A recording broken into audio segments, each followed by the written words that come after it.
Hello friend, आपके सामने लेकर आ गए हैं closing error and relative error for of closure. इसके बारे में हम डिस्कस करने वाले हैं। थोड़ा सा मैं एक्सप्लेन कर देता हूं आपको, फिर बाद में ये जो लिखा हुआ है उसको आपको समझा देता हूं। कुछ ज़्यादा हार्ड नहीं है, ठीक है। देखिए, ये फिगर से आपको समझ में आ जाएगा। जब हम ट्रावर्जिंग करते हैं, जैसे ए से बी ट्रावर्जिंग किया, बी से सी ट्रावर्जिंग किया, फिर सी टू डी, डी टू ई और ई टू ए ट्रावर्जिंग किया, तो उसमें आप देखेंगे कि जब हम डायग्राम बना रहे हैं तो ये क्या हो रहा है, मैच नहीं हो रहा है, इतना गैपिंग हो रही है, इतनी गैपिंग हो रही है, मतलब इसमें एरर है। अब ये तो चलो ड्रॉ कर रहे हैं तो हमें पता चल रहा है, लेकिन अगर जब वैसे कैलकुलेशन के बेस पे हमें पता करना हो तो कैसे पता करेंगे, तो इसका लैटिट्यूड सबका जितने भी बियरिंग है, चाहे A B, B C, C D, D E और ई ए, इनका सबका लैटिट्यूड फाइंड आउट कर लीजिए।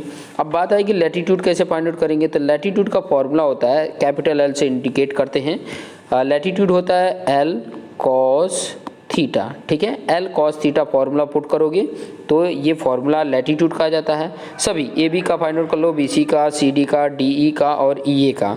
वैसे डिपार्चर भी फाइंड आउट कर लो, एल साइन थीटा होता है, मतलब इसके ट्रावर्जिंग करते टाइम पे इसके एंगल आए होंगे A B, B C, C D, D E और ई ए का, उसके बेस पे थीटा एंगल पुट करके इसके लैटिट्यूड और डिपार्चर मिलेगा।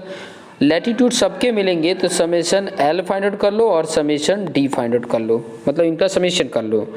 और उनका समेशन करने पे ये वाला फॉर्मूले में अगर पुट कर दोगे, दिख रहा है ये आपको फॉर्मूला, इस फॉर्मूले में under root summation L square plus summation D square, इसमें पुट कर दोगे और इसकी वैल्यू जो आएगी वो है क्लोजिंग एरर, ठीक है। अब कुछ डेफिनेशंस भी देख लेंगे, जो चीज़ें मैंने समझाया वही चीज़ें लिखा हुआ है। सबसे पहले क्या करेंगे, in close traverse the algebraic sum of altitude should be zero, वो जीरो होना चाहिए। अगर जीरो हो जाता है ना तो उसमें एरर नहीं है, अगर जीरो नहीं होता है तो एरर कुछ ना कुछ है। ऑब्वियसली देखो, अगर इसकी वैल्यू जीरो हो जाए, इसकी वैल्यू जीरो हो जाए तो एरर क्या आएगा, जीरो आएगा।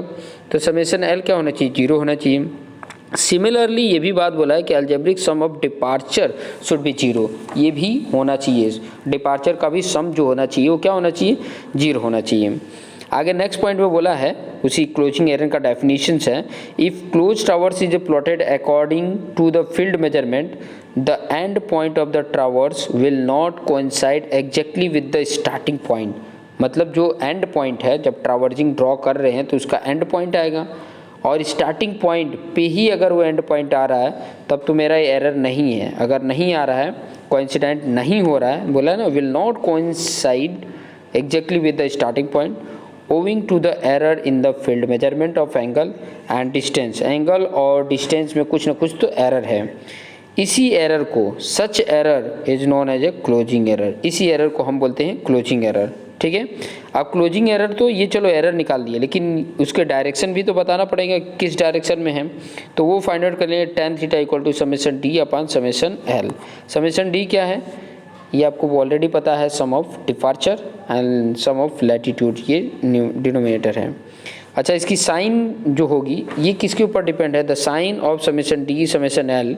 जो समेशन डी और समेशन एल की साइन के बेस पर हम ये डिसाइड कर सकते हैं कि ये कौन से क्वाड्रेंट में एरर लाइक करेगा, कौन से क्वाड्रेंट में एरर लाइक करेगा। तो ये पॉइंट आपको समझ में आ गया होगा। नेक्स्ट पॉइंट को थोड़ा सा देख लेते हैं, रिलेटिव एरर क्या होता है। रिलेटिव एरर में सिर्फ क्या होता है वो चीज़ें मैं आपको बता दें। It is a conventional to express the closing error with the numerator. Closing error जो है, जो क्लोजिंग एरर ई है, जो न्यूमरेटर में है एज यूनिटी, जो न्यूमरेटर में है उसको एज ए यूनिटी कर दो, ठीक है। न्यूमरेटर की वैल्यू यूनिट मतलब 1 कर दो और बाकी सबको डिनोमिनेटर में कर दो। इसी एरर को बोला जाता है रिलेटिव एरर ऑफ क्लोजर। जैसे यह फॉर्मूला दे सकते हैं, relative error of closure. Closing error जो होता है वो अपन पेरीमीटर ऑफ टावर्स, यही होता है E upon P. P is the perimeter, पूरे क्लोज टावर्स का पेरीमीटर मतलब पूरा लेंथ का सम। ये पी मतलब इस तरह से बोल सकते हैं, समेशन एल। स्मॉल एल मतलब सभी का length, A B, B C, C D, D E और ई ए का जो लेंथ है उसका sum. This is the perimeter. यही क्या है, पेरीमीटर है, यही पेरीमीटर है, ओके।